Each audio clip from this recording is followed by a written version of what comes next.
Hola, bienvenido en México. Bienvenue au Mexique pour vos nouvelles échappées belles. Je suis ravi de vous retrouver dans un des décors les plus sauvages de ce pays, grand comme 3 fois la France. Regardez autour de moi, ce sont les immenses cactus de Basse-Californie, un paradis désertique niché au bord du Pacifique. J'ai décidé de vous surprendre puisque nous allons visiter le Mexique à travers les joyaux de sa gastronomie. On ne le sait pas forcément, mais la cuisine traditionnelle mexicaine est classée au patrimoine immatériel de l'UNESCO depuis 2010, comme la cuisine française. Une récompense qui vient célébrer une richesse culinaire absolument exceptionnelle. Et comme la cuisine n'a pas d'égal pour tisser des liens, eh bien, je vous propose de partir réaliser des rencontres gourmandes dans tout le pays pour partager l'amour du goût des Mexicains et leur regard singulier sur leur pays. Parés pour l'aventure? Vamonos!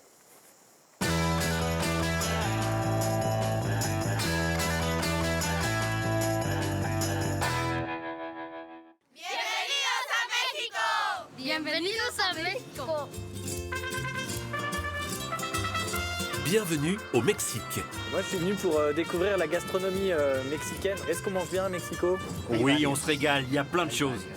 Ismaël Khalifa a faim de découverte. Voilà, on a atteint le point le plus haut de la pyramide. Traditionnellement, les gens viennent ici pour purger leur corps des mauvaises ondes. On appelle ça la purification.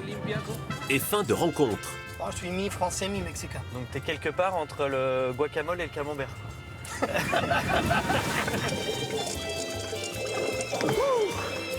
J'ai rarement vécu une expérience aussi dingue dans la nature, c'est fou. Ça tombe bien, le menu est copieux. Et parfois étonnant. On pense que les plus défavorisés sont ceux qui mangent des insectes. Mais paradoxalement, c'est l'aliment du futur. Avec le temps, ça va se substituer à la viande. Comment on dit bon appétit chez vous? Buen provecho. Buen provecho. Le Mexique se raconte avec les papilles. J'aime toutes les odeurs du marché, les fruits, les légumes. Le risque, c'est de prendre quelques kilos. Mais ne t'inquiète pas, je suis sûre que tu les perdras très vite. Un voyage gourmand qui a du goût.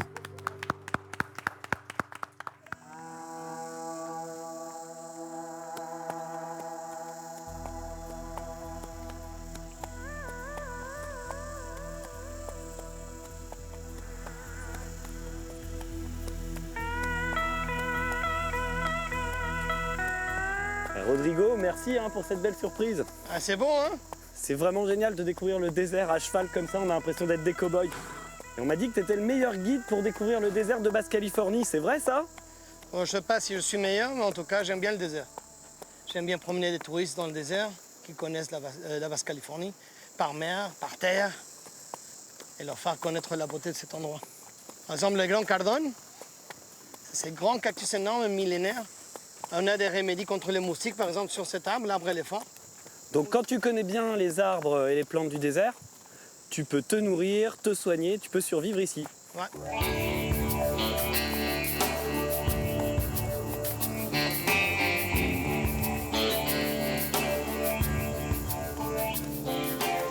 Et est-ce qu'on mange bien dans le désert, Rodrigo? Ouais, on mange très bien ici.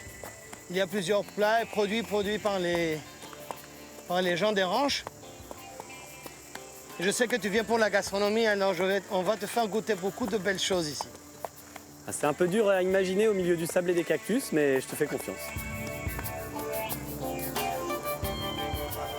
Alors tu m'emmènes où, Rodrigo?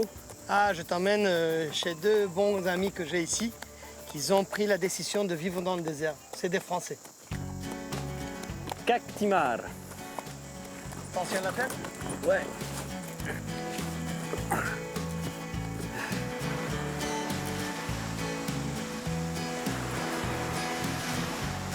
Salut Jean-Christophe. Hola Rodrigo. Ça va mon ami? Bien et toi? Tout va bien? Bonjour. Ismaël, enchanté. Marjorie. Marjorie. Bonjour. Salut. Jean-Christophe. Ismaël, enchanté Jean-Christophe. Bienvenue à Cactimar. Merci de m'accueillir chez vous surtout. Bienvenue. Alors vous vivez ici, dans ce ranch. On est à La Paz depuis 12 ans et ça fait 4 ans qu'on s'est éloigné un petit peu de la ville pour se retrouver en pleine nature. C'était vraiment ce qu'on est venu chercher ici à la base. Et donc on a d'un côté une immense mer de cactus et de l'autre côté la mer de Cortez. Donc pas de voisins, on est vraiment dans un endroit complètement nature et qui nous fait du bien, qui nous ressource. Et alors vous venez d'où en France? Toi tu viens d'où, Moi, Marjorie? je suis de Haute-Savoie. Ah, de Haute-Savoie? Ah bah comme moi, Ah bon? compatriote de Haute-Savoie. Ah bah bienvenue. Ah oui, c'est clair. Moi j'ai grandi à Annecy, tu vois. D'accord, moi je suis de Salanches. Très bien, bah merci de faire vivre cette expérience. Bah donc on t'a préparé une chambre pour que toi-même tu vives l'expérience en immersion. Donc si tu veux, je vais aller t'accompagner pour te la montrer. Avec grand plaisir, Jean-Christophe. Ok. Rodrigo, on se retrouve tout à l'heure. Oui, à plus Je tard. vais voir la chambre et j'arrive. Amuse-toi bien. Merci. Allez, à Plus. tout à l'heure.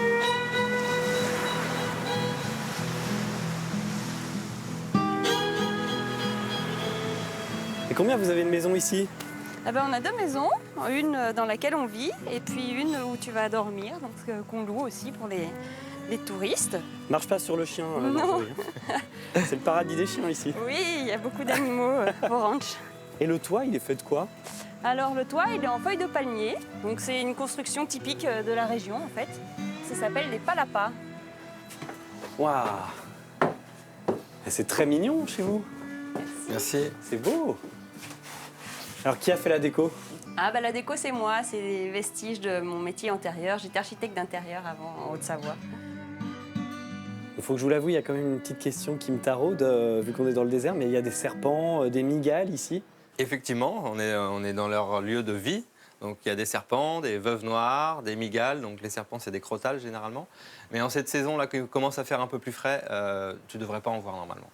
Si tu entends ça, fais attention. Ah ça, c'est la sonnette du serpent à sonnette. Du serpent à sonnette, du crotal, ouais. Alors ça, c'est généralement les rancheros qui habitent autour. Eux ont l'habitude de, quand ils en voient, généralement, ils les tuent. Donc on récupère, nous, les sonnettes ou les pots. Bon, bah on va te laisser t'installer. Ok, Ok. ça marche, et puis je vous rejoins dès que je suis prêt. Ok, Ça D'accord. marche. tout à l'heure. À tout À à toutes. l'heure.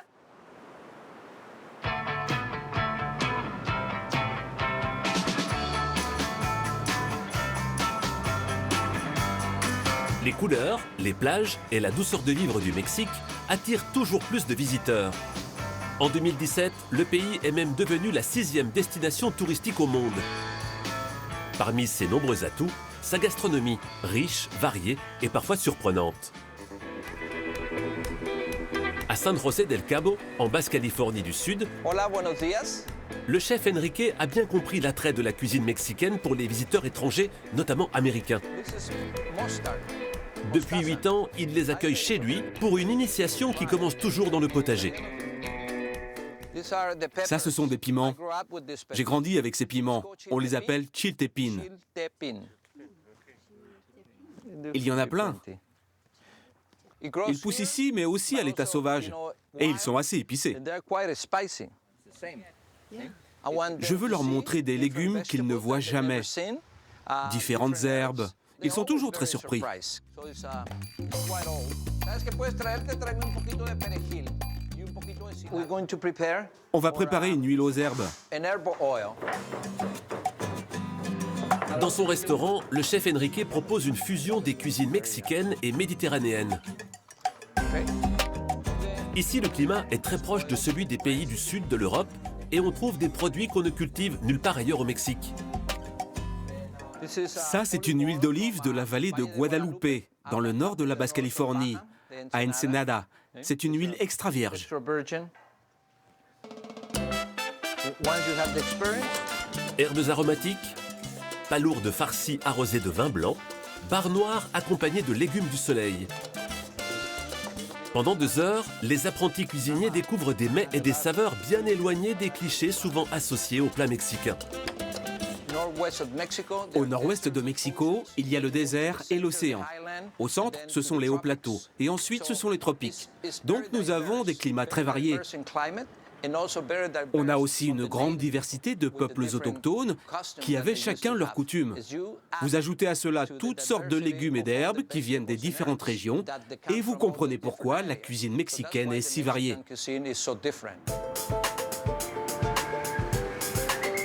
Toutes ces cultures et ces produits différents se retrouvent à Mexico, la capitale. Dans cette ville tentaculaire, Rocio aime partager sa passion pour la créativité et le talent des cuisiniers de rue. Voici un michoté. C'est un mode de cuisson particulier. La garniture peut varier, ça peut être du poulet, du porc, ça peut même être du lapin. Tout dépend de la région. Là, c'est du bœuf et de la chèvre. C'est une recette que je tiens de mes parents et mes grands-parents. C'est une tradition de l'État d'Hidalgo au Mexique. Ça se cuisine à la vapeur, il faut 6 heures de cuisson. Ça fait un petit paquet. Ensuite, je l'ouvre et voilà, c'est la viande pour le taco. Petite galette de maïs garnie de viande, de légumes et de sauce, le taco se mange avec les doigts. Si vous voulez un bon taco, il faut le prendre ici, dans la rue. Les participants du jour sont des habitants de Mexico. Depuis quelques années, Rocio a remarqué qu'ils sont de plus en plus nombreux à jouer les touristes dans leur propre ville pour en découvrir toutes les saveurs. Avant, on mangeait des tacos et on les trouvait bons et délicieux, mais on se disait jamais que ça pouvait valoir un repas gastronomique. Mais on commence à réaliser que notre cuisine est complexe et excellente, et qu'elle est aussi riche et subtile que la cuisine française ou italienne ou les grandes cuisines du monde. Pour Rocio, les marchés sont le cœur battant de Mexico.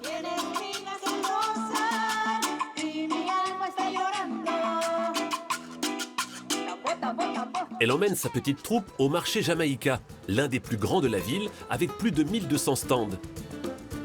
On y trouve les ingrédients de base de la cuisine mexicaine, tels que le maïs ou l'avocat.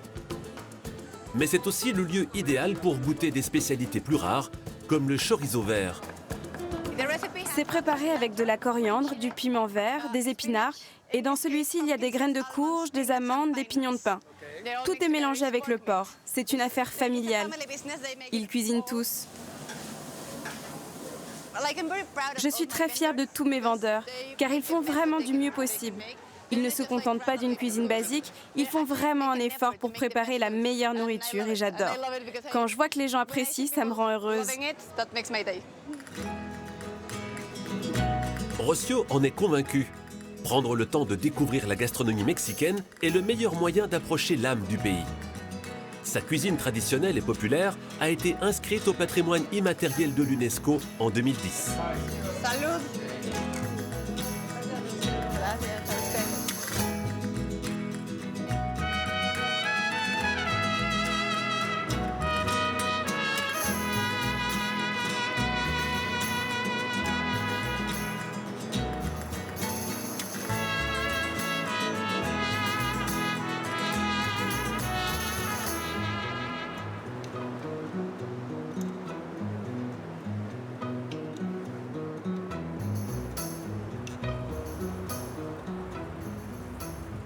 Rodrigo, quand tu roules tranquille au bord de la mer de Cortés, t'écoutes de la musique? Oui, j'écoute de la musique. Et t'écoutes quoi alors? Bon, j'aime bien écouter du rock alternatif des années 80-90. Ouh là là là là là là. Et spécialement un groupe que j'aime bien, que c'est Café Tacuba. Ok, on écoute un peu? Ouais, ouais. Ah oui, ça va être très Mexique ça. Ah oui, c'est pour ça que j'adore. Bienvenido a Mexico. Ah, j'ai grandi avec cette musique quand j'étais gamin. La que llueva café en el campo, que caiga un aguacero de yuca del cielo. Rodrigo, tu as toujours vécu à La Paz? Non, je né près de la ville de Mexico et je suis venu vivre ici il y a 20 ans. Et qu'est-ce que tu es venu faire ici? Venu étudier la biologie marine. Donc tu es biologiste marin en fait? Ah, je suis biologiste marin. Et après quelques années, j'ai tombé amoureux de l'endroit, des personnes. Et voilà, je suis jamais parti. Bon, tu es d'abord dans l'aquarium du monde. Le commandant Cousteau l'appelait comme ça, l'aquarium du monde. C'est un endroit magnifique pour voir une énorme quantité d'espèces. On a des baleines, des lions de mer, on a des poissons, on a des oiseaux. C'est hyper riche. Et c'est ça qui te plaît alors à toi? Ouais, ça me plaît beaucoup. Et après, j'ai commencé une société citoyenne pour essayer de protéger l'environnement. Une société citoyenne, c'est une association en fait? Une association, oui. On a fait des campagnes de nettoyage de plage. J'ai travaillé avec plus de 7000 gamins. On a retiré 2000 tonnes d'ordures des plages en faisant simplement un exemple. Et qu'est-ce qui fait que tu parles aussi bien français? Je suis mi-français, mi-mexicain. Ok. Ou mi-mexicain, mi-normand. Mi-mexicain, mi-normand. Ouais. Donc t'es quelque part entre le guacamole et le camembert. Oh, yo, oh, yo, yo. Ojalá que llueva café. Gracias. Gracias. Bon, et qu'est-ce qu'on va faire ensemble aujourd'hui? Bon, on va aller visiter l'île Espírito Santo. L'île de l'Esprit Saint. C'est une des plus belles îles de la mer de Cortés. Et on va aller nager avec les lions de mer de Californie. Génial. Bon, Ismaël, maintenant, je vais te mettre le bracelet. C'est le passeport pour l'île. Avec ce bracelet, on se finance pour protéger l'île d'Espírito Santo. C'est un site UNESCO. C'est patrimoine de l'humanité et aussi c'est un parc marin. Ça veut dire que tous les visiteurs, ils achètent un bracelet comme ça et que l'argent part à la protection des îles. Exactement. C'est un pass VIP pour Pass la réserve. VIP pour l'île. Et lui, c'est Jesus, c'est notre capitaine. Jesus. Bonjour Jesus. Hola. Et comment s'appelle le bateau de Jésus? Comment se llama tu barco? El Edén. El Eden, c'est le paradis ça? El paraíso. Algo parecido. Donc c'est Jésus le capitaine du paradis? Jesus es el capitán del paraíso. así es. On embarque? Ouais, on y va. Suivons Jésus. Mon ami.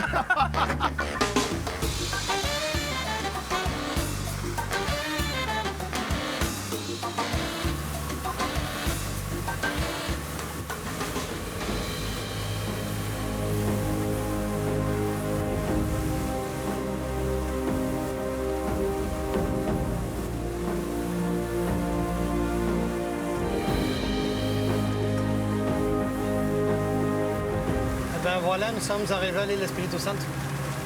Ça y est, c'est l'île qu'on voit en face? Ouais, on est sur l'île.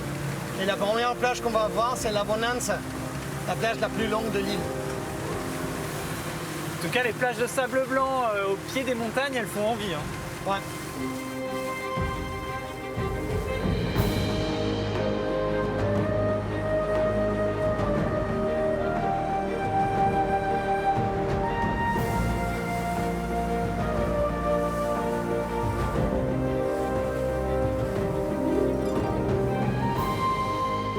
Toute cette île a une origine tectonique volcanique. Là, les rochers que tu viens de voir, c'est du granit qui a entre 65 et 100 millions d'années d'antiquité.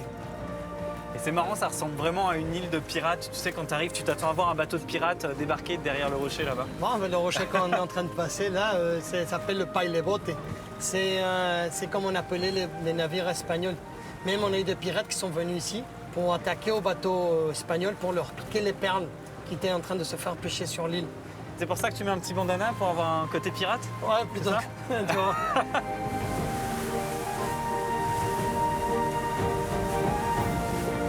Et ils sont où alors les lions de mer de Les lions de Californie? mer se trouvent là-bas. On se trouve un peu partout, en train de nager. Ça, c'est la colonie reproductive la plus grande dans la mer de Cortés.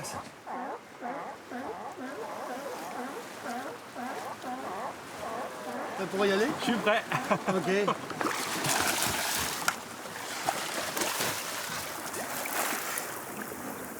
Elle est bonne. Ah, elle est super Elle est bonne. très chaude. Alors ici, très important, on a des règles à suivre. Tu vas toujours me suivre à moi. Ok. Jamais t'éloigner. Si un lion de mer vient dans ta direction, un grand mâle, en train de faire brou, brou, brou, en train de jeter des bulles dans l'eau, ça veut dire qu'on est dans son territoire. Alors doucement, on s'éloigne de lui vers la mer. Prêt pour y aller? Je te suis. On y va.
C'était génial. Je t'avais dit, non? J'ai rarement vécu une expérience aussi dingue dans la nature, c'est fou. Et je m'attendais pas à ce que les lions de mer viennent aussi près de nous. Des fois, ils étaient à 5-6 cm. Je pouvais presque les toucher. C'est pas tous les jours comme ça. Hein. T'as eu vraiment de la chance. Et là, c'est des mâles ou des femelles qu'on a vues? On a la plupart qui étaient proches de nous, c'était des femelles. La femelle peut être entre les 80 et les 120 kilos et mesurer les 2 mètres. Les mâles peuvent arriver à mesurer 3 mètres et peser les 390 kilos. Oui, c'est quand même pas mal. Et quelle est la différence entre ces animaux et les otaries? Parce que tu sais, moi, lion de mer, otarie, j'y connais rien du tout. Les lions de mer, c'est une espèce d'otarie. D'accord. C'est celui-là qui est très populaire dans les zoos aux États-Unis. Parce qu'ils sont très faciles à entraîner, ils sont très malins, très intelligents. Et en plus, ils peuvent vivre jusqu'à 20 ans. Alors c'est facile à les entraîner pendant des années. Bah, je préfère largement les voir comme ça quand même. Moi aussi. C'est dans un cirque. 1000 fois. Alors, t'as faim? Bah, j'ai un peu faim, ouais. Alors, on va aller manger les spécialités de La Paz.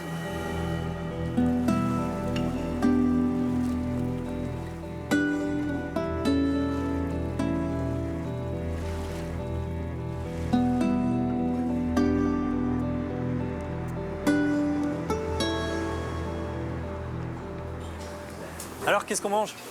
Des palourdes, des chocolatas. Des palourdes. Ici, on les appelle chocolatas. Chocolatas, comme le chocolat? Parce que les coquilles ont la couleur du chocolat. Ouais. C'est un goût particulier, ça donne beaucoup d'énergie. Bon, moi, j'adore. Ah, les voilà, les palourdes. Las chocolatitas, qué rico. Gracias. Las chocolatitas. Chocolatitas, chocolatas, chocolatitas, sont petites. Ah, Gracias. Génial, gracias. Et ça, c'est quoi? Ben, lata de tostadas, que c'est les tortillas frites. Et ils nous apportent aussi des différents piments qu'on peut mettre. Et aussi, on a des gâteaux salés pour accompagner. Alors, on va voir, regarde ça. On met du citron. Tu vois comme ça bouge? Ah oui. C'est encore vivant, c'est fraîche. J'additionne un peu de sauce. Ça, c'est exclusif d'ici, salsa huichol. Voilà. Et c'est parti? Ouais, vas-y.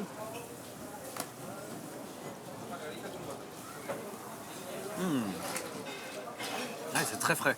Ouais, c'est hyper frais. C'est un peu comme les huîtres, on sent que c'est plein d'énergie, c'est plein des bons oligo-éléments de la mer, quoi. Bon, en tout cas, c'est très sympa de manger ces petits coquillages pour finir cette journée. C'est une magnifique journée.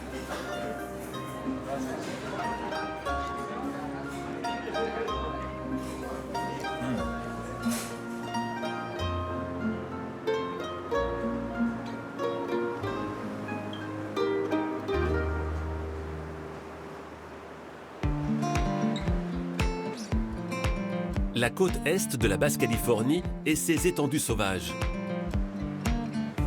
Pourtant, ici se cache un sanctuaire pour la faune marine, la mer de Cortés, surnommée le plus grand aquarium du monde par le commandant Cousteau.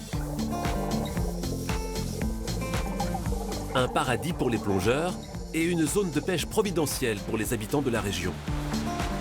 Juan et son neveu préparent leur filet. Ils pêchent dans la mer de Cortés depuis 25 ans. Nous, les pêcheurs d'ici, on utilise ces filets pour attraper les poissons de saison. En ce moment, c'est la pêche du requin. Il y a aussi un peu de vivano et aussi plein d'autres espèces. Les deux hommes pratiquent une pêche artisanale à bord de leur petite embarcation. Dans ces eaux poissonneuses, ils n'ont pas besoin d'aller bien loin pour lancer leur filet. Les jours de bonne prise, ils peuvent attraper jusqu'à 200 kg de poissons. Le filet va jusqu'au fond. On le met dans cette zone parce que c'est assez près de chez nous et il y a du passage de poissons ici. On va venir le relever demain matin à 8 h. Juan et son neveu travaillent sur la mer la plus riche du Mexique. La mer de Cortés abrite plus de 900 espèces de poissons et une trentaine d'espèces de mammifères marins, comme ces lions de mer attirés par les poissons prisonniers des casiers des pêcheurs.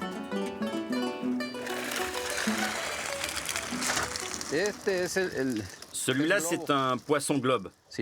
Regarde, il a des épines.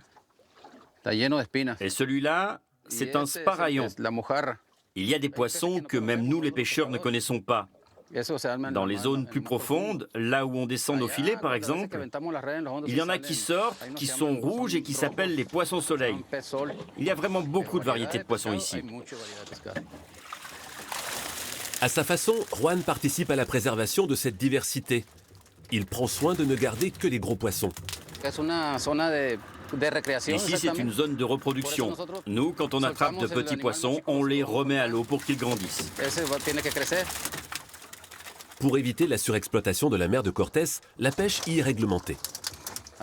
Avant, les gros bateaux venaient dans cette zone pêcher la crevette. Mais on ne les laisse plus faire. Avec leurs grands filets, les crevettiers ratissaient les fonds et attrapaient tout sans faire de distinction, comme des dorades, des sols. Ces bateaux, ils tuaient plein d'espèces, donc maintenant ils n'ont plus le droit de rentrer dans la mer de Cortés. Certaines communautés ont décidé d'aller encore plus loin pour protéger les ressources de la mer de Cortés. Le village de Cabo Pulmo a interdit la pêche en 1995. L'endroit est devenu l'une des plus belles réserves marines du monde. Sa biodiversité attire désormais les touristes et les amateurs de plongée. Thierry est un moniteur français, installé ici depuis 16 ans. Aujourd'hui, il emmène son ami Peter découvrir les fonds marins de Cabo Pulmo. Avant chaque sortie, il faut se signaler auprès des autorités du parc national. On va voir un peu ce qui est disponible et où on peut plonger aujourd'hui, Pedro. Bonjour. On va aller à Los Frailes à 10h20. Quel est le nom du capitaine? Daniel. Les sorties sont contrôlées par le parc. Donc ils vérifient où sortent les bateaux, avec combien de personnes et les horaires aussi. De sorte qu'il n'y ait pas 50 bateaux sur le même endroit à la même heure. Ici, tout est fait pour minimiser l'impact de l'activité humaine sur le récif. C'est ce qui a séduit Thierry dès son arrivée à Cabo Pulmo. Aujourd'hui, il connaît chaque recoin de la réserve marine. Là, on arrive sur un site qui s'appelle Los Moros. Donc Los Moros, c'est un site qui est à 18 mètres de fond. L'intérêt de la plongée, là, c'est le banc de Carang. Donc il y a un énorme nuage de poissons qui généralement sont présents ici sur le récif.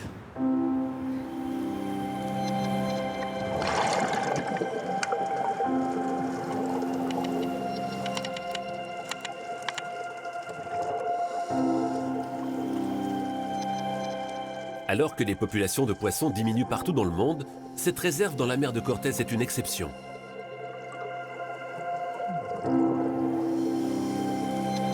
Ici, les poissons se reproduisent bien et reviennent d'année en année, plus gros et plus nombreux à chaque fois. On a vraiment fait une plongée spectaculaire. Il y a à peu près 10 000 yeux qui te regardent, quoi. Ils viennent juste devant toi comme ça, ils te regardent, tu les regardes. C'est un site où ça change quasiment tous les jours. Donc les conditions sont différentes, on a des espèces migratoires. Et puis après, on a toujours des bonnes surprises. Même après 15 ans et peut-être même des milliers de plongées, parce que j'ai plusieurs milliers de plongées à Cabo Pulmo, je ne m'en lasse pas. Thierry ne s'imagine plus quitter Cabo Pulmo. En un peu plus de 20 ans, ces 70 km² de zones protégées sont devenus un site privilégié pour les amateurs d'écotourisme dans la mer de Cortés.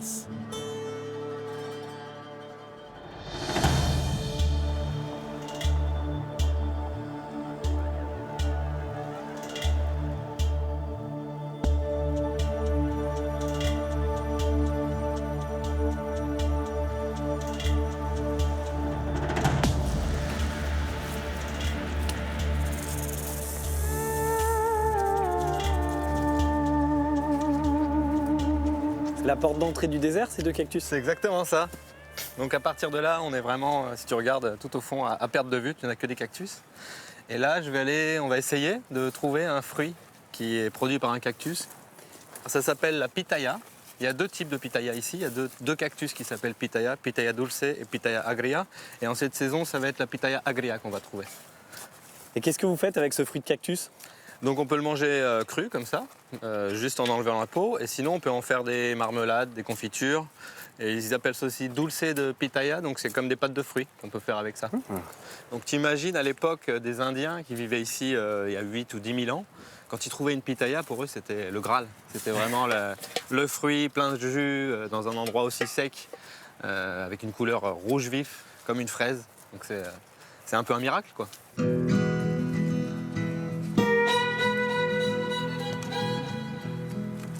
Ah, je crois que j'en ai vu une. Oui, effectivement. Regarde là. Ah, par contre, elle a déjà été mangée par les fourmis. Elles sont arrivées avant nous. Donc il va falloir en trouver une autre.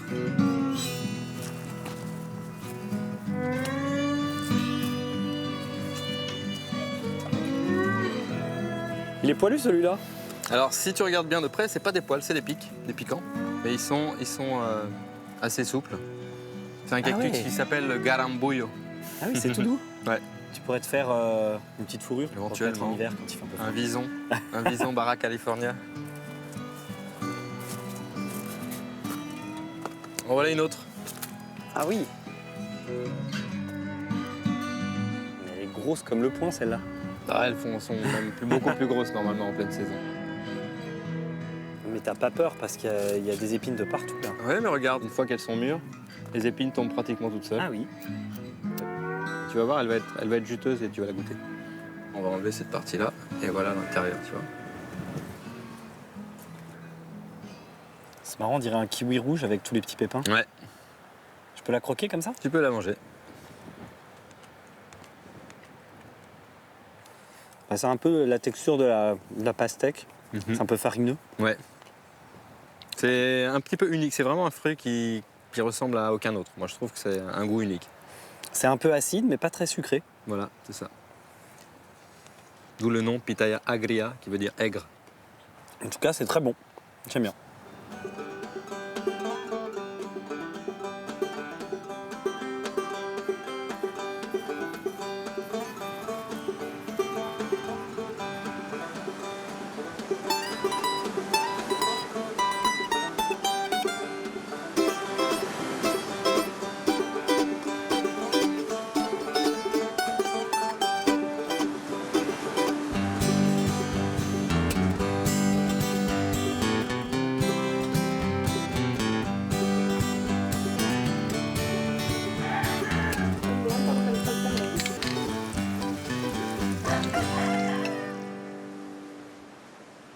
La comida está lista.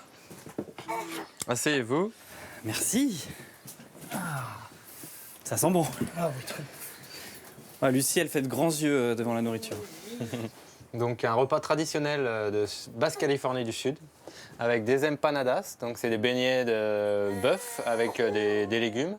Et ça, c'est des burritos de machaca. Donc la machaca, c'est de la viande de bœuf aussi qui est séchée au soleil. Ensuite, ils mettent un peu de sel aussi. Ensuite, ils le font revenir dans une poêle avec du piment, des oignons. Et ensuite, on les met dans un burrito. Donc. Et ça alors? Et alors ça, donc c'est une sauce que Doña Chuy a préparée. Ça s'appelle salsa tatemada. Donc c'est une sauce qui est faite à base de piment, de tomates. On les met directement sur la poêle pour que ça donne un petit goût grillé. Une fois que c'est noir, on rajoute un peu d'huile d'olive et on mixe ça. Et donc il faut pas trop en abuser parce qu'elle est très piquante. Ouais, quand tu dis piment au milieu de ce désert, ça marche pas beaucoup. Je le confirme. Bon, eh bien, bon appétit les amis. Merci. Comment on dit bon appétit chez vous? Buen provecho. Buen provecho. Bon, bah, on va goûter ce fromage, Rodrigo. Oui, il est bon. Et Marjorie, toi qui es de Haute-Savoie, ça te manque pas le fromage ici? Ah bah si, mais on mange du fromage local, c'est bon aussi. C'est différent. Ça n'a pas le même goût que le fromage de chèvre de chez nous. C'est un côté très fumé, comme si on l'avait fumé au bois de quelque chose. Les chèvres, c'est sûr qu'elles n'ont pas la même nourriture que les chèvres qu'on a chez nous. Donc forcément, la nourriture joue sur ensuite la texture. Différente. Bon les amis, je vous remercie de m'avoir accueilli chez vous. C'était vraiment super de découvrir votre mode de vie. Puis j'espère qu'il vous rendra toujours aussi heureux dans les années qui viennent. Et puis toi, Rodrigo, bah écoute, t'as vraiment été mon guide, un guide incroyable. J'aurais jamais découvert cette région comme ça sans toi. Merci, mon ami. Et il y a quand même un truc qui m'a marqué, c'est peut-être ça, les hommes de Basse-Californie, c'est que t'es à la fois aventurier comme Indiana Jones, mais t'es gentil comme la petite sirène, quoi. Et ça, tu vois. Ah bah, tu m'as fait rire.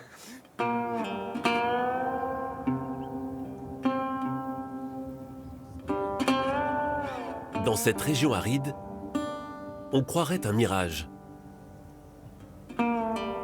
Au milieu des palmiers, l'oasis de Todos Santos. La ville, située sur la côte pacifique, est un paradis pour les hippies et les artistes. C'est aussi l'un des rares endroits en Basse-Californie du Sud où l'agriculture est possible. Elisabeth dirige cette ferme de 30 hectares. Ici, on cultive des herbes aromatiques, des haricots verts et des fraises biologiques qui seront récoltées dans quelques semaines. Alors on va couper ces fleurs-là.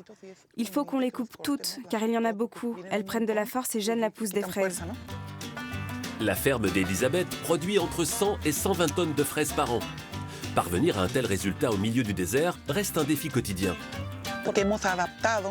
Nous avons adapté certaines variétés de fraises au sol d'ici et aux conditions climatiques. On surélève la terre pour qu'il y ait plus de fraîcheur dans la structure, de sorte que les racines poussent bien mieux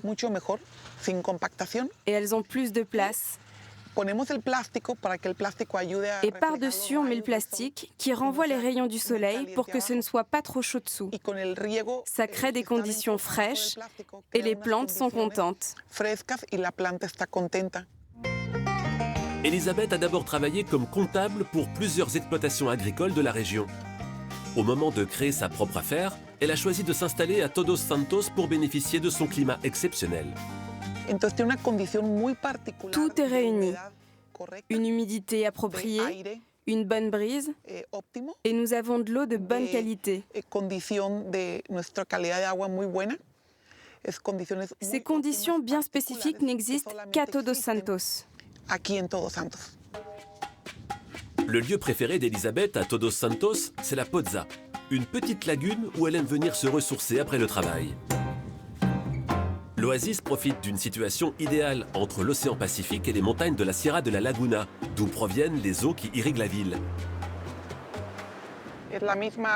C'est la même eau qu'on utilise dans notre champ.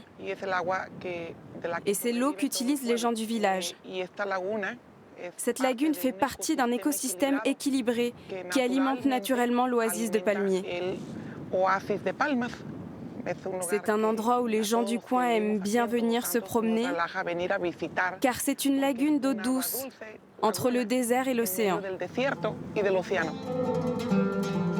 Au XVIIIe siècle, des missionnaires jésuites prennent conscience du potentiel de la région. Ils s'y installent et fondent la mission de Todos Santos en 1723. Longtemps endormie, la petite ville se réveille à partir des années 70 avec l'arrivée des visiteurs étrangers attirés par la nature et la douceur de vivre. C'est le cas d'Eric. Il y a 16 ans, il a quitté une vie trépidante de citadin aux États-Unis pour la quiétude de Todos Santos. Financièrement, c'est parfois un peu compliqué, mais c'est la meilleure décision de ma vie. J'ai commencé à vraiment apprécier la nature et à renouer avec la terre. L'océan fait à nouveau partie de mon quotidien. Et ça me manquait beaucoup. Amoureux de l'océan, Eric s'y rend dès qu'il le peut. Entre deux missions en tant que designer, il peint les pieds dans le sable et vend ses toiles aux touristes. La plage de San Pedrito est l'un de ses endroits préférés. Cette vue retient vraiment mon attention. J'essaie de la peindre ces derniers temps. La lumière est vraiment forte ici. Et c'est un défi de saisir cette luminosité. Je pense que c'est ce qui attire les peintres paysagistes dans cette région.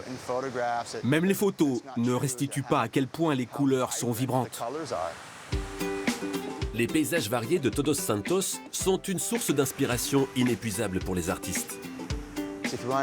Si vous voulez représenter des paysages, si vous voulez peindre des scènes de vie, des animaux, des montagnes, des ruisseaux, il y a plein de compositions possibles ici.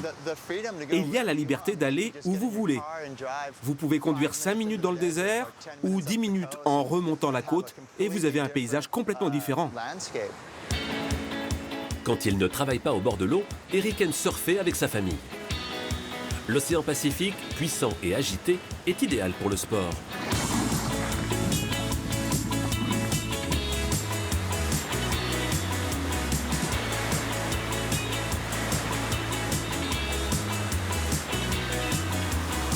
Ces dernières années, les touristes sont de plus en plus nombreux à vouloir profiter de la nature de Todos Santos.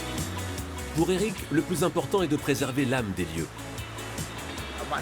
Mon espoir, c'est que les gens qui viennent et le développement que cela entraîne, que tout ça se passe de manière durable, réfléchie, et que l'on puisse conserver ce qui nous a fait venir ici en premier lieu, sa beauté naturelle. Eric et sa famille ont trouvé leur petit coin de paradis. En 2006, Todos Santos a été désigné village magique par le gouvernement mexicain.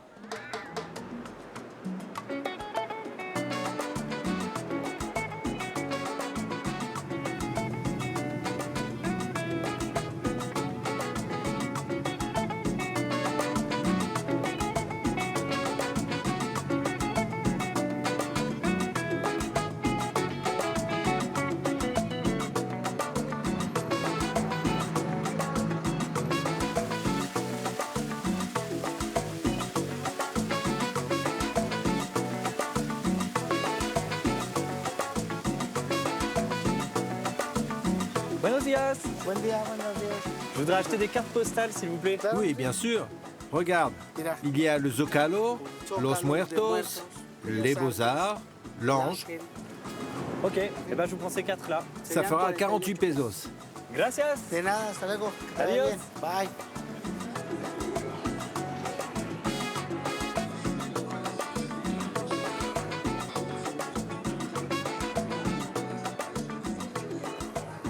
Buenos días. Buenos días. Hola. Bonjour. Buenos Noémie. días. Sí. Enchanté. Ismaël. Je suis très contente que tu sois arrivé à Puebla. Et si je t'ai donné rendez-vous ici, c'est pour que tu découvres la gastronomie mexicaine, en particulier la pâtisserie. Tu veux goûter? Ah bah écoute, pourquoi pas. Allez, je vais goûter celle-ci, la rouge. Ça s'appelle les borrachitos. Il y a de l'alcool dedans. Oui. Bon, je comprends pourquoi ça s'appelle le petit bourré. Hein. Ce qui m'a étonné depuis que je suis arrivé, c'est que je vois plein de pâtisseries ici. Oui, c'est très caractéristique de Puebla. Et toi, tu me conseilles quoi? C'est quoi tes spécialités préférées ici? Je vais te montrer. De ce côté, il y a mes favoris. Là, il y a les tortitas de Santa Clara que j'adore. On peut en avoir? Bien sûr. C'est comme une petite galette, c'est très bon. Il y a aussi les limones, il y a de la coco dedans, c'est très sucré. C'est mes préférés. Enfin, j'ai plein de préférés. On peut en acheter quelques-uns? Et regarde, c'est de la poterie de Talavera et j'aimerais t'emmener dans un endroit où on la fabrique. Très bien, bah, je vais prendre aussi des petites pâtes de fruits borrachitos. Alors, ça fait 19 pesos et ça 35 pesos, donc un total de 54 pesos. Ils sont jolis vos billets tout colorés avec plein de petits dessins. Qu'est-ce que ça représente ce qu'on voit sur ce billet? Là, il y a une représentation de l'indépendantiste José María Morelos. Et à côté, un papillon. Gracias. Adiós, gracias. Adiós.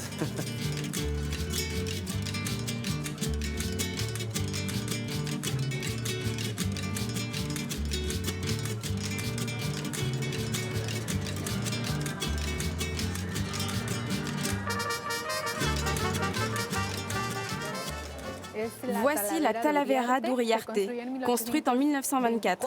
C'est très représentatif de la culture de Puebla. Et ce sont des céramiques qu'on achète dans tout le Mexique, aussi à l'étranger? Oui, c'est très connu dans le Mexique. Et quand les gens viennent à Puebla, ils achètent de la poterie de Talavera.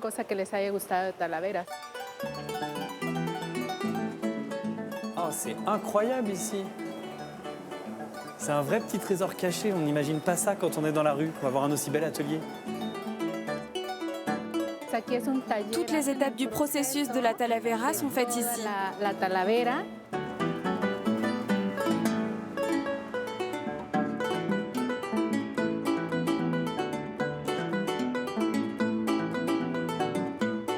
Buenos días. Bonjour, bienvenue. Ismaël. Guadalupe. Je suis très impressionné parce que moi, j'ai jamais su colorier. Quand j'étais petit, je débordais tout le temps. Et combien de temps il te faut pour peindre une petite pièce comme ça, Guadalupe? Pour peindre une pièce comme cela, il me faut de 2 heures jusqu'à 3 heures et demie. Mais du début à la fin, pour réaliser une pièce comme celle-là, il nous faut 2 mois de travail. Maintenant, Ismaël, on va aller chez ma mère. Elle fait un délicieux mole poblano qu'on va déguster dans une assiette en talavera typique. Je suis sûr qu'il sera encore meilleur dans une assiette comme ça. Merci beaucoup, Guadalupe. Gracias. Hasta luego. Et bravo. Adiós. Au revoir.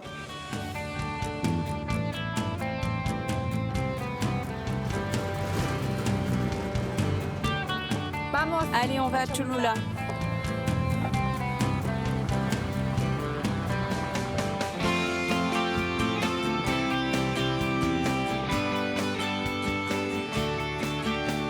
Tu sais, moi je suis venu dans cette région parce que j'ai entendu dire que c'était un des meilleurs endroits pour goûter à la cuisine traditionnelle mexicaine. Oui, le risque, c'est de prendre quelques kilos.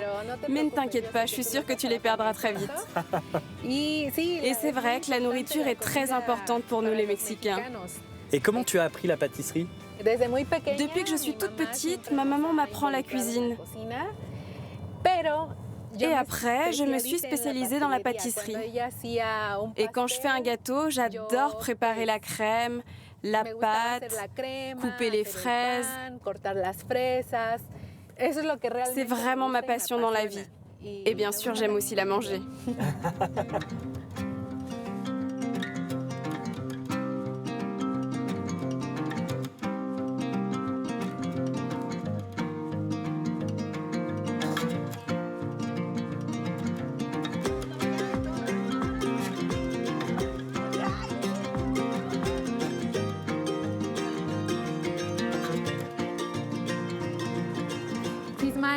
Ismaël, je voulais te montrer une merveille. Tu vas adorer.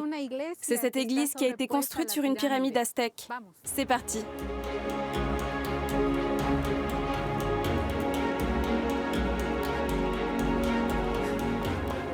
C'est absolument magnifique en tout cas.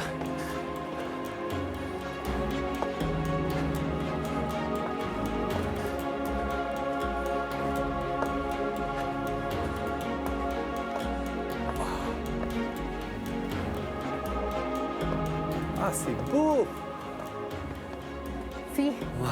Voilà, on a atteint le point le plus haut de la pyramide. J'ai lu que cette église, elle avait été construite sur ce temple pour que les gens d'ici, au moment de la conquête du Mexique par les conquistadors espagnols et par les missionnaires catholiques, abandonnent leurs dieux et leurs croyances pour se tourner vers l'église. Mais est-ce que les cultures anciennes, elles sont toujours présentes chez vous? Oui, bien sûr. Il y a une fusion entre la culture aztèque et celle des conquistadors. Cette culture vit toujours dans notre sang. Et regarde, d'ici, tu as une vue magnifique sur les volcans. Superbe. Ce volcan culmine à 5426 mètres d'altitude. Très haut. Et comment il s'appelle? Popocatépetl. Popocatépetl. Tu sais, je suis très heureux de voir ce volcan parce qu'il y a 18 ans, j'ai lu ce livre. Il s'appelle Au-dessous du volcan et qui se passe au pied du Popocatépetl. Et ça raconte l'histoire d'un consul anglais en errance au Mexique. C'est pas très joyeux, mais ça décrit bien ce Mexique à la fois festif, nostalgique qu'on est en train de découvrir.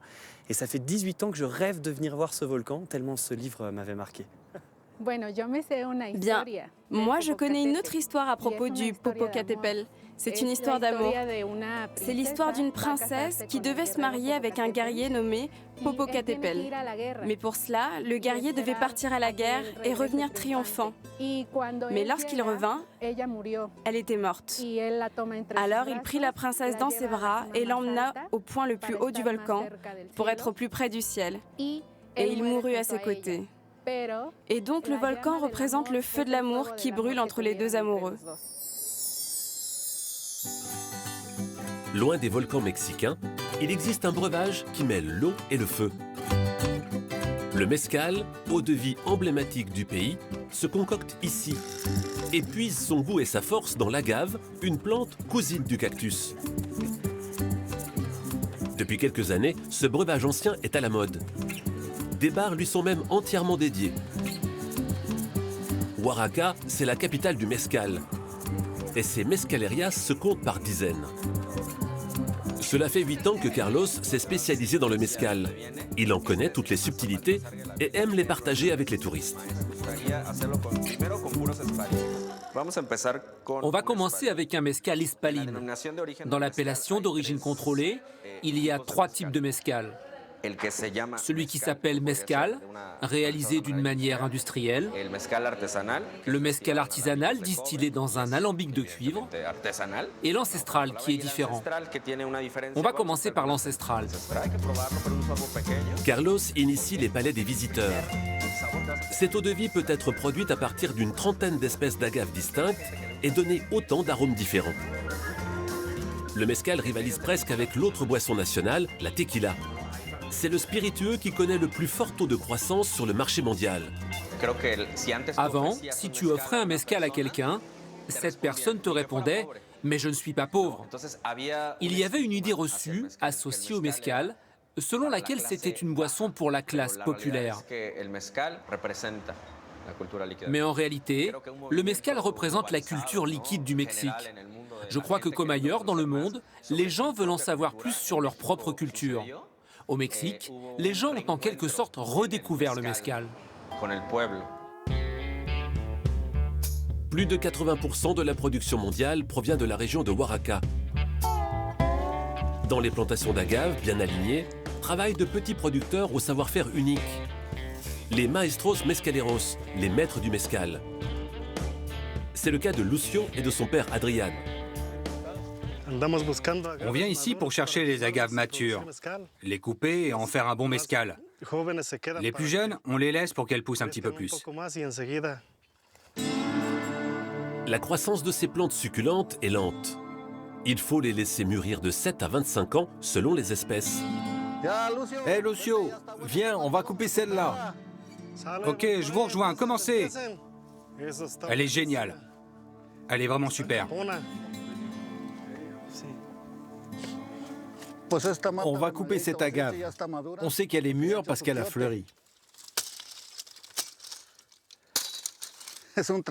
C'est un travail un peu difficile parce qu'il faut faire attention aux épines. Avec une épine, on peut se couper. Vous voyez, j'ai encore du sang. Mais c'est notre travail, on doit le faire. Ça fait 56 ans que je fais ça. Les maestros mezcaleros coupent l'agave à la main, comme le faisaient leurs ancêtres il y a plusieurs centaines d'années. Lucio retire toutes les feuilles de la plante. C'est le cœur qui l'intéresse, car il contient le sucre qui donnera de l'alcool après fermentation. Ce mode de production artisanale fait partie de l'ADN du mezcal. Conserver ce mezcal traditionnel, artisanal, c'est très important parce qu'on obtient des produits très naturels, biologiques. Ça nous fait vraiment plaisir que les gens voient la différence avec les produits industriels et qu'ils apprécient ce que l'on fait. On va continuer à maintenir cette qualité qui nous est chère.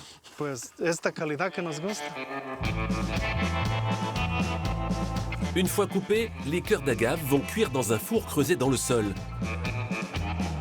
Vient ensuite l'étape de la distillation, un art que maîtrise Alberto. Il produit son mezcal de manière ancestrale. Ici, pas de grande cuve, la distillation se fait dans de petites jarres en terre cuite. Notre système ne permet pas de produire en grande quantité. On perd beaucoup de vapeur parce qu'on utilise des jarres et elles ne sont pas grandes. Mais finalement, on gagne en saveur.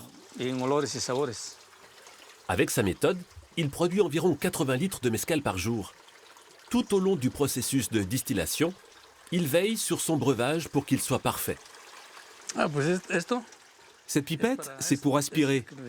Ça permet de savoir à combien de degrés il est.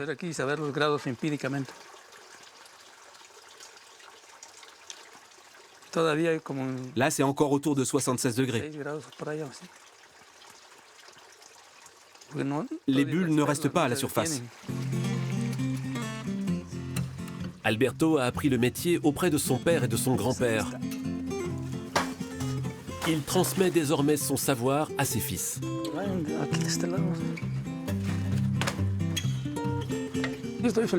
Je suis heureux parce qu'ils se préparent à devenir maestros mezcaleros. Ils vont vivre de ça et ça m'apporte beaucoup de joie. L'engouement récent pour le mezcal assure un avenir aux fils d'Alberto. Ils pourront ainsi perpétuer la tradition des maestros mezcaleros de leur famille.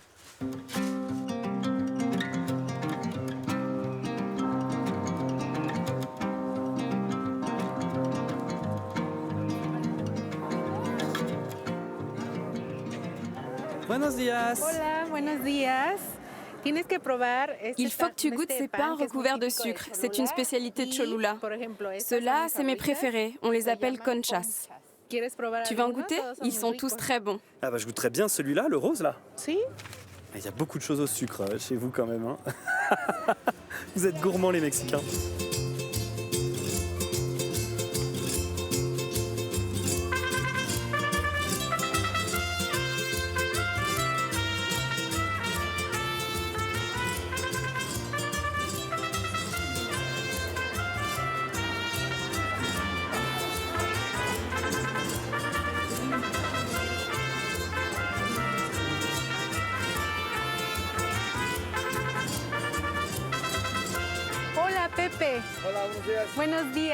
Je te présente un ami, Ismaël.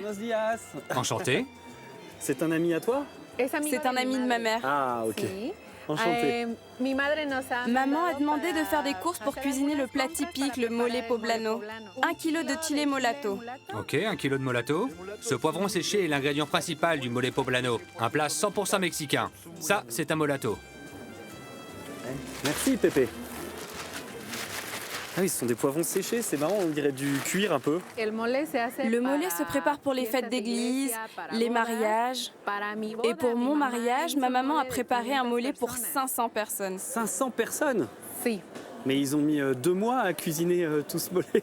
Si.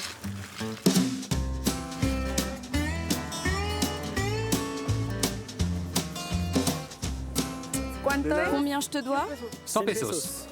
Et voilà, ça fait 4 € ça à peu près. Merci. Merci beaucoup Pépé, on reviendra. Merci. On va aussi acheter des bananes plantains. Les meilleures sont là. Toi, tu aimes venir dans ce genre d'endroit, vu que tu adores la cuisine? Oui, bien sûr, j'adore ça. J'aime parce que tous les produits sont frais. J'aime toutes les odeurs du marché, les fruits, les légumes.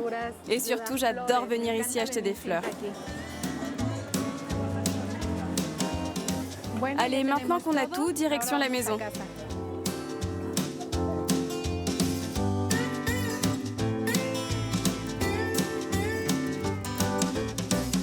Buenos días. Hola, buenos días. Ismaël. Ah, Catalina. Catalina? Sí. Doña Catalina? Doña Catalina, sí. Noémie m'a dit que vous étiez la reine du mole, Doña Catalina. C'est vrai? Sí. Oui. J'ai même été invitée à concourir à la compétition de San Andrés. Et j'ai participé à de nombreux événements sur le mole à Puebla et dans la région. Très bien.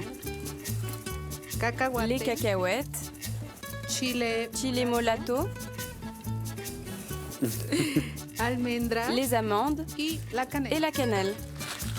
Très bien. Qu'est-ce que je peux faire pour aider Dona Catalina? Tu vas m'éplucher les bananes plantains.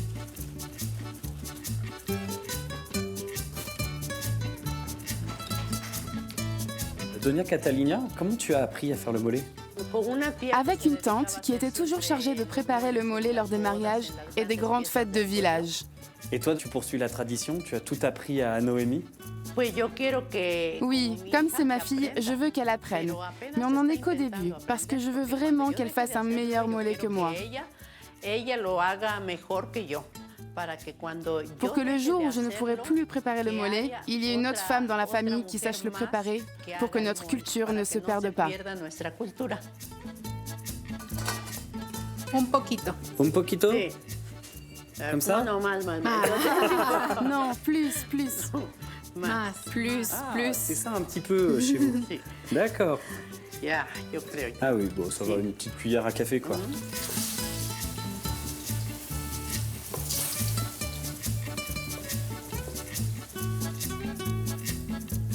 ça sent bon.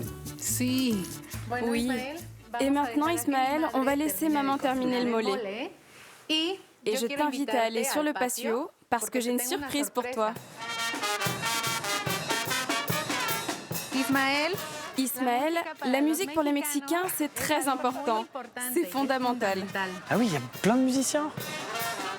Dans la tradition, ils arrivent quand on termine la préparation du mole poblano. Aujourd'hui, c'est un groupe de 8, mais normalement, ils peuvent être jusqu'à 20 musiciens. Donc il n'y a pas de bon mollet sans musique en fait. Ça fait partie de la convivialité chez vous, la musique. Forcément. Et je dirais même que c'est plus que ça. On a besoin de musique pour préparer un bon mollet.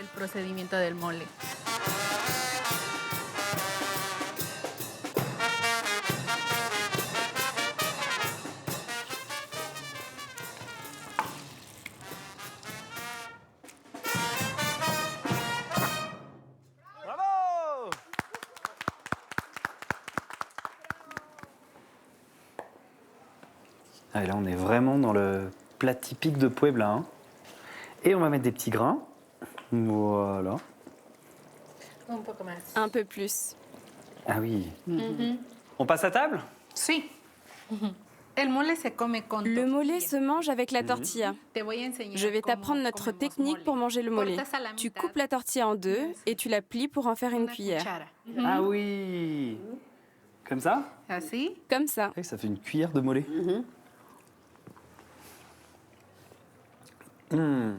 C'est délicieux. En fait, tu sais, Noémie, c'est de la vraie cuisine de grand-mère ou de la vraie cuisine de maman.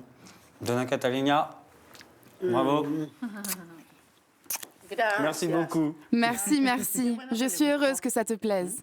Bon appétit à toutes les deux. Buen appetito, Ismaël. Et merci d'avoir partagé avec moi ce bon plat.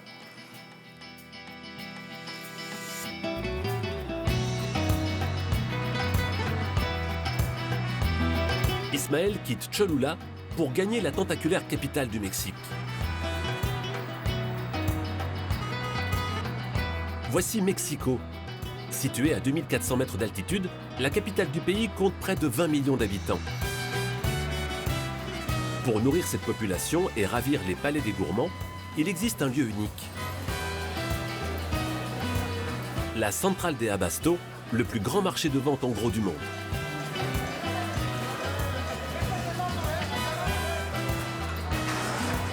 Véritable ville dans la ville, s'étalant sur 300 hectares, la centrale ne dort jamais.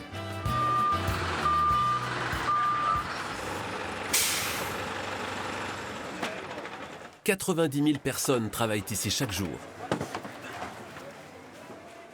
Tous les matins, Luis nettoie des centaines de kilos de nopal provenant du figuier de Barbarie, un cactus comestible endémique du Mexique. On enlève les épines pour le rendre comestible. Comme beaucoup d'autres à la centrale des Abasto, Luis a appris ses gestes auprès de ses parents. D'abord, je suis venu ici comme visiteur. J'accompagnais mon père et ma mère. Et puis je suis revenu parce que je voulais apprendre le métier. Ensuite, c'est devenu une obligation de venir parce qu'il a fallu que je travaille. C'est un peu comme ma deuxième maison. J'y passe la moitié de mon temps. Cela fait déjà 15 ans qu'il travaille à la centrale des Abasto et il a vu le marché évoluer. Je crois qu'année après année, il y a de plus en plus de monde qui travaille ici. Il y a plein de gens des autres États du Mexique qui viennent. Ils veulent avoir une vie meilleure. Depuis son ouverture en 1982, le marché n'a cessé de s'agrandir, avec toujours plus de marchandises à transporter et de clients à livrer. C'est le rôle des diableros, les pousseurs de diable, rouage indispensable au bon fonctionnement de cette fourmilière. Comme Ernesto, ils sont des milliers à faire des allers-retours entre les camions et les échoppes de la centrale. Je sors de ma maison à 3 h du matin, je commence à bosser à 5 h et je rentre à 14 h. Après, je vais dormir et je recommence à travailler et ainsi de suite toute la semaine. Je siffle pour que les gens me laissent passer, pour ne pas les blesser, pour ne pas leur rentrer dedans.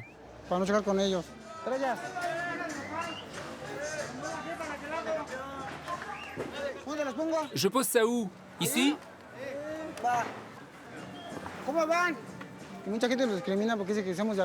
Il y a beaucoup de gens qui nous méprisent parce qu'on est des diableros. Mais c'est un beau travail, c'est super. J'aime ce boulot.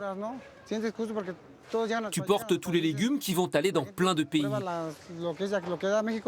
Les gens goûtent ce qu'on a ici au Mexique, tout ce qui naît de la terre. Ça va aux États-Unis et dans de nombreux pays. Et puis l'ambiance est super.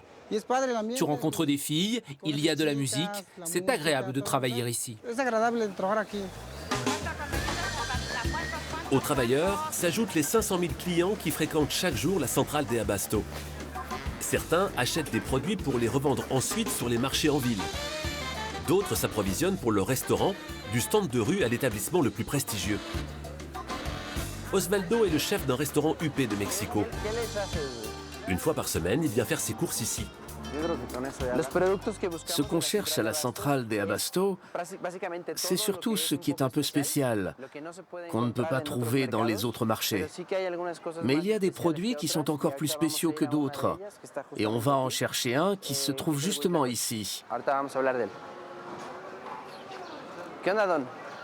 Les huitlacoches sont des grains de maïs infectés par un champignon. Au Mexique, ils sont considérés comme un produit de luxe. On en a besoin de beaucoup. Combien je peux en prendre? Normalement, le huitlacoche est très amer. Celui qui est là nous plaît beaucoup parce qu'il est plus sucré. Pour lui, la centrale des Abastos est une source d'inspiration inépuisable. Je viens depuis 2 ans et jusqu'à aujourd'hui, je continue de voir des choses nouvelles. Imagine la diversité de produits qu'on peut avoir sur 2000 km de territoire, sous des latitudes différentes. Quand la mandarine du Sud est terminée, commence celle du Nord.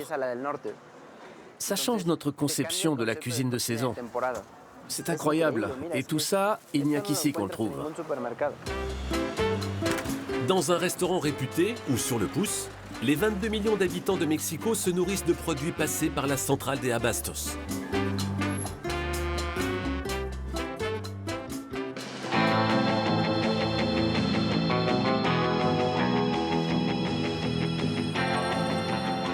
Hola, señor.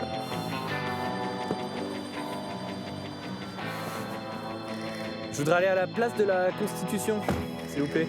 Parfait. C'est pas trop dur la circulation à Mexico? Aujourd'hui non, parce que c'est un jour férié, donc c'est tranquille. Mais d'habitude, la semaine, avec les gens qui vont au travail et les écoliers, c'est plus compliqué.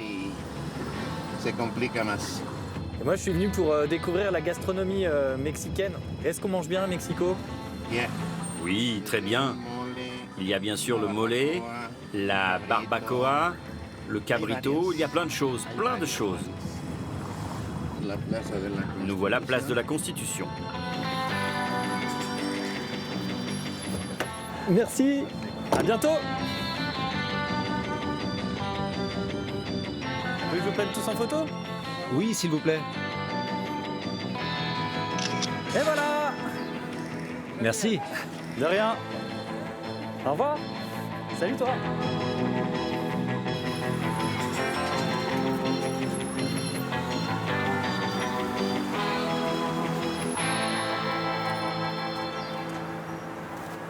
Hey Fernando. Hey. Salut, comment ça va? Ça va bien? Comment ça va? Hey, ça va?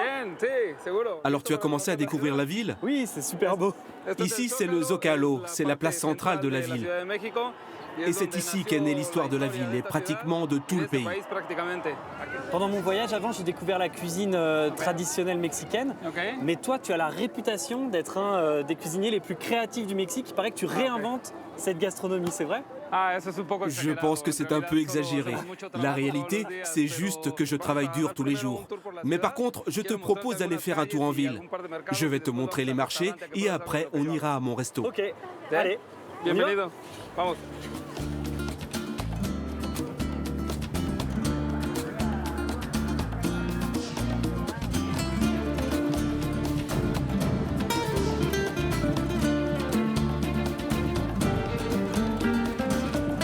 Qu'est-ce qu'ils font sont tous ces gens, Fernando? Traditionnellement, les gens viennent ici pour purger leur corps des mauvaises ondes. On appelle ça la purification. La purification, c'est une mini-cérémonie pendant laquelle les gens reçoivent une fumée à base d'herbes qui soignent, équilibrent les ondes et portent chance. C'est une mise en scène très intéressante du mode de vie quotidien à l'époque préhispanique, avant les conquistadors espagnols. Ils font un vrai travail de mémoire de ce qu'étaient nos coutumes autrefois, et c'est très bien. Donc ça représente très bien notre passé. Et ce qui est intéressant, c'est que cela se passe juste à côté de ce qui représente la modernité de la ville de Mexico. Parce que le bâtiment, juste là, c'est le palais du gouvernement. C'est de là que sont prises les décisions présidentielles. Ça, ce sont des danses traditionnelles aztèques qui datent de plus de 1500 ans. À cette époque, ils dansaient pour convoquer les divinités, la pluie ou pour que la terre fleurisse.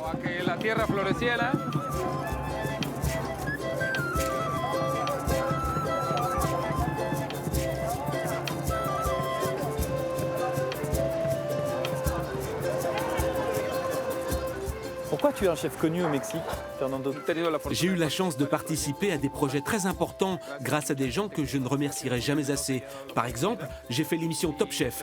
J'ai aussi gagné le prix du meilleur cuisinier de Mexico en 2014. Je suis avec une star de la cuisine en fait. Mais comment t'as appris toi ce métier de chef? J'ai commencé à cuisiner il y a 19 ans. Mais en fait, c'était plus par nécessité car mon but n'était pas de me consacrer à la cuisine. J'ai eu une petite fille à cette époque et donc ça m'a forcé à trouver un travail sérieux et la seule option qui se présentait à moi était de cuisiner dans un restaurant. Et c'est devenu une aventure qui non seulement me permet de vivre, mais surtout que j'aime vraiment faire.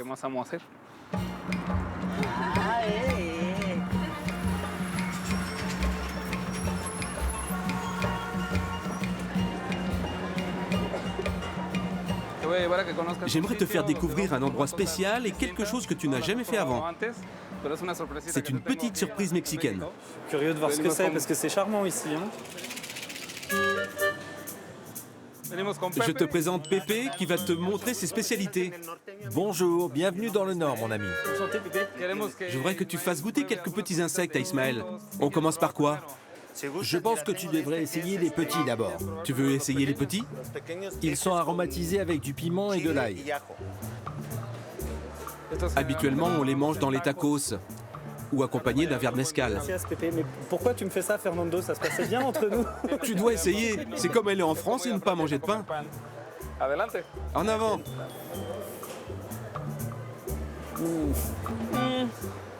Petit à petit, le sel. C'est très salé, on dirait des crevettes séchées.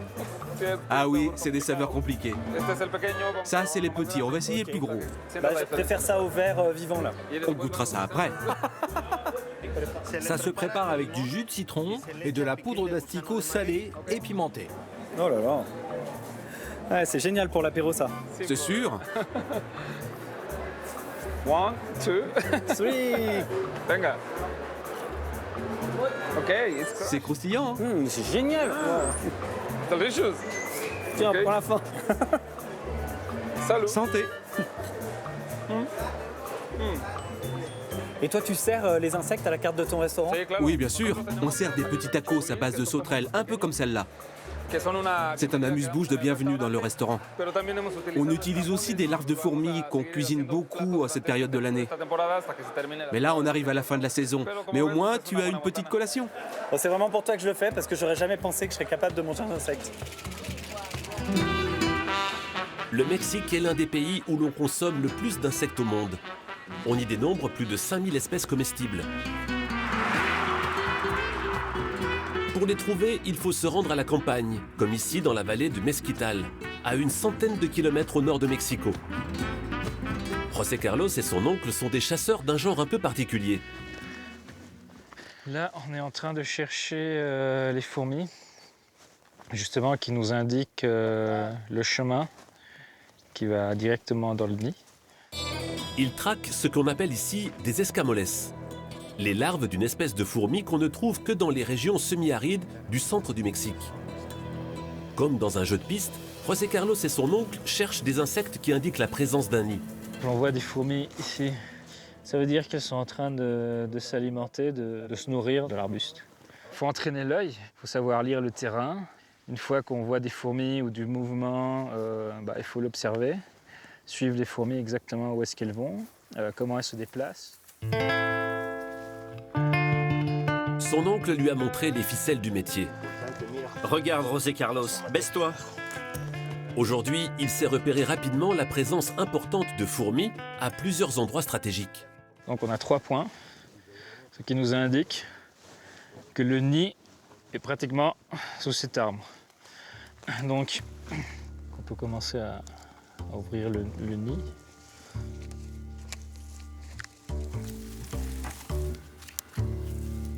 Et voilà.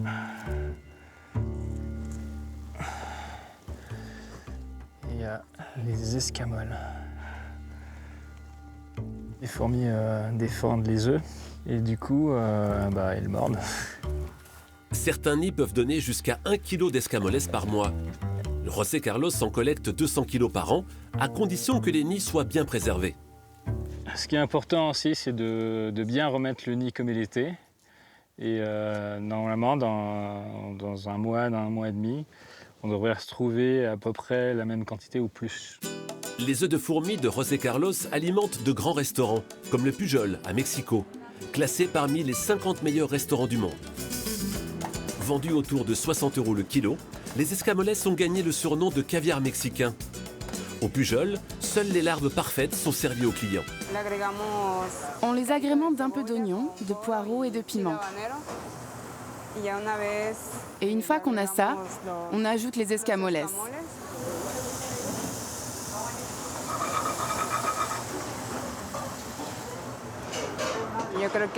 Je crois que goûter des escamoles, c'est comme retourner aux sources de notre alimentation. C'est pour cela que je pense que c'est important que les gens qui ne sont pas de ce pays goûtent les escamoles. Avant l'arrivée des colons espagnols au XVIe siècle, les Mexicains avaient l'habitude de manger des insectes. Aujourd'hui, ils semblent redécouvrir cette nourriture. Ángeles est cuisinière.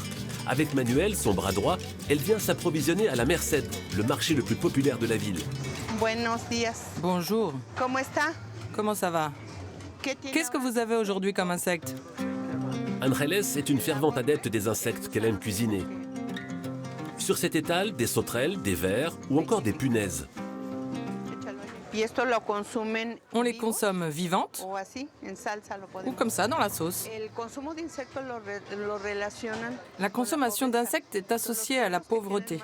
On pense que les plus défavorisés sont ceux qui mangent des insectes. Mais paradoxalement, c'est l'aliment du futur. Avec le temps, ça va se substituer à la viande.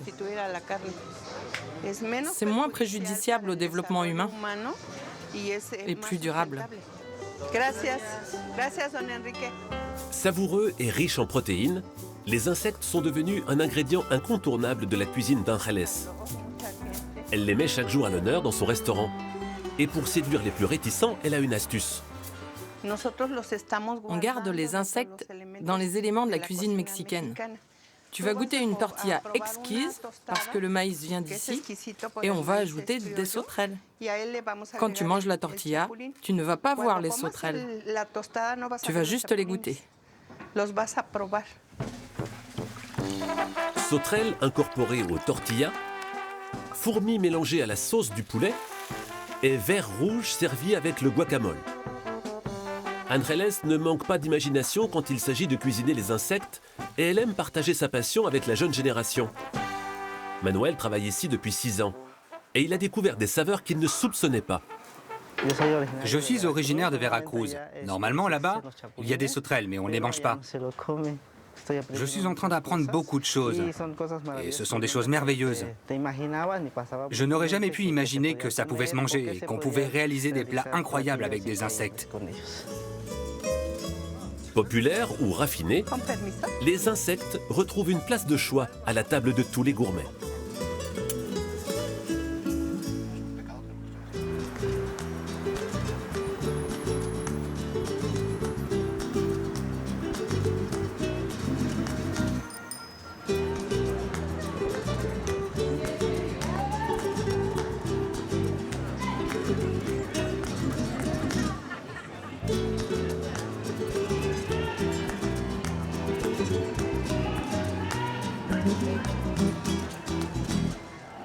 Ici, c'est l'avenue principale de Mexico, où sont situés la plupart des bâtiments économiquement actifs.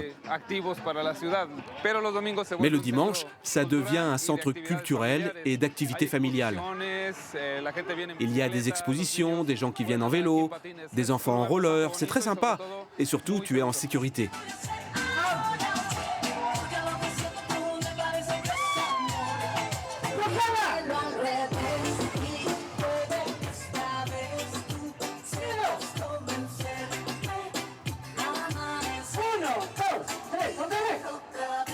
T'es prêt?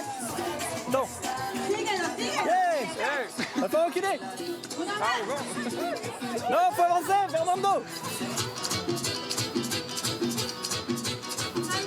Allez.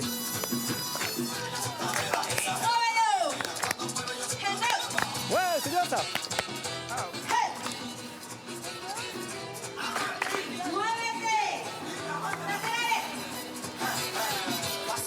J'en peux plus.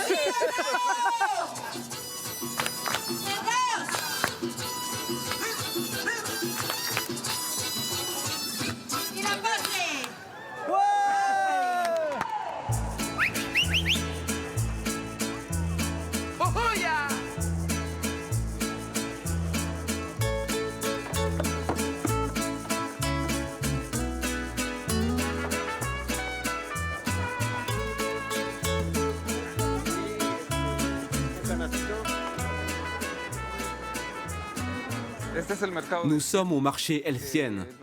C'est un marché très particulier. La majorité des produits qu'on y trouve sont bio. Et ce sont les producteurs eux-mêmes qui les vendent. On peut y trouver des choses peu communes, contrairement aux autres marchés de Mexico. Ah, on va goûter un bonbon d'aubépine. L'aubépine est un fruit typique de la saison. Bonjour, comment ça va? On peut goûter le bonbon d'aubépine? Oui, bien sûr. Alors? Tu sens l'acidité? Il y a une petite graine, mais ce n'est pas gênant. En général, il y a du sucre de canne, de la cannelle et des épices. C'est délicieux. Mais c'est vrai que c'est plus qu'un fruit, on dirait vraiment une confiserie. C'est sûr. Un petit bonbon, tu vois. C'est très bon. Gracias. Merci. À bientôt. My name was Dragon Chino 3.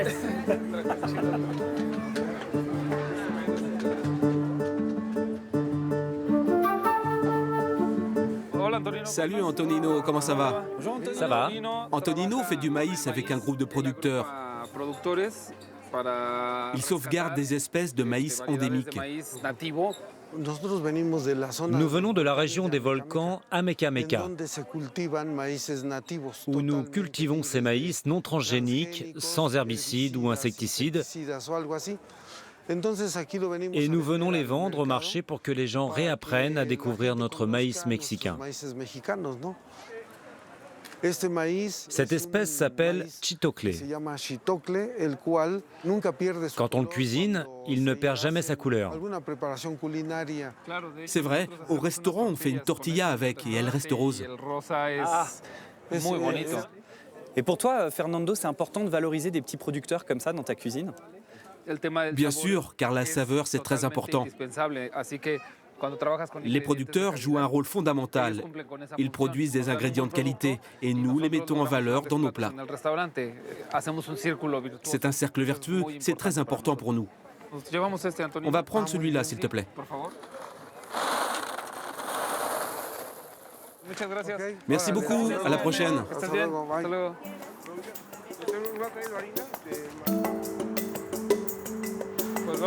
Voilà, on est arrivé chez moi. Bienvenue. Merci. C'est très beau ton restaurant, Fernando. Très moderne, branché.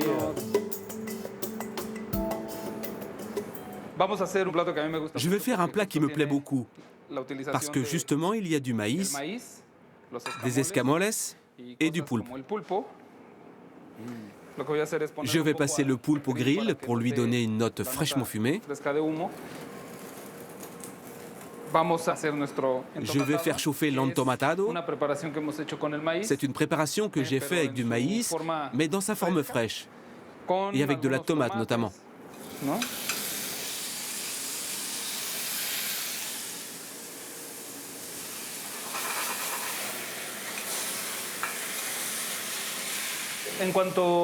Pour éviter que ça sèche, il ne faut pas trop le chauffer. Et ça, je l'ajoute au dernier moment pour qu'il soit juste à température, car c'est un mets très délicat. Ce sont des escamoles, des œufs de fourmis. C'est dur à trouver, très cher. Mais c'est aussi un produit très apprécié ici. C'est le caviar mexicain. Ah! Je vais dresser l'assiette. Maïs.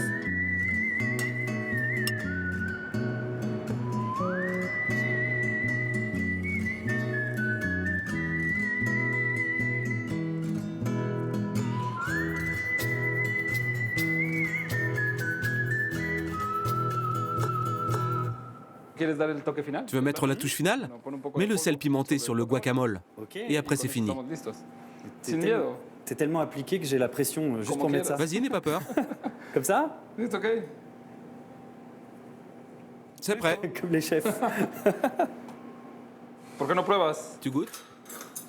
Je vais casser toute ta présentation. Hey, bon appétit. Es muy ahumado. C'est très fumé. Et les piments ne piquent pas. Moi, j'ai qu'un seul mot, Fernando, c'est que c'est parfait. C'est parfait, c'est de la haute couture. Ma cuisine joue sur les saveurs les plus délicates. Je ne veux pas que la cuisine mexicaine soit limitée à beaucoup de citron, beaucoup de piment, beaucoup de piquant, mais qu'elle soit aussi élégante et variée. Je suis vraiment content de finir par ton plat, Fernando, par ta cuisine, parce que ça réunit tout ce que j'ai vu dans mon voyage.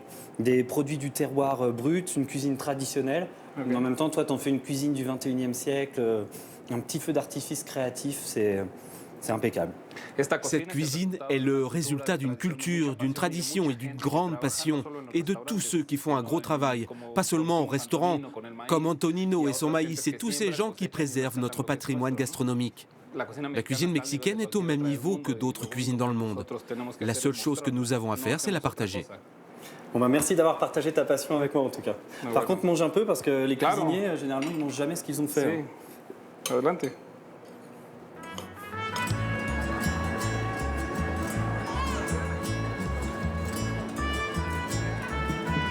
C'est ici, dans l'électricité de Mexico, que se terminent mes échappées belles. Je repars du Mexique avec quelques kilos en trop, mais surtout avec le bonheur d'avoir découvert un pays fier de sa culture et ouvert sur le monde, à l'image de sa cuisine généreuse. La générosité, c'est aussi le trait d'union entre Rodrigo, Noémie, Jean-Christophe et Marjorie, ou encore Fernando, mes passeurs de goût dans ce voyage. À leur contact, j'ai découvert quelque chose de typiquement mexicain, l'accueil du visiteur étranger. À chaque fois que je leur ai dit au revoir, j'ai senti qu'il y aurait toujours une place pour moi à leur table. Et c'est ce que je vous souhaite de vivre si un jour vous décidez de venir ici. Vous pouvez revivre mes échappées belles au Mexique sur le replay de France Télévisions. Quant à moi, je vous donne rendez-vous sur les réseaux sociaux et très vite pour de nouvelles aventures au bout du monde ou juste à côté de chez vous. Hasta luego!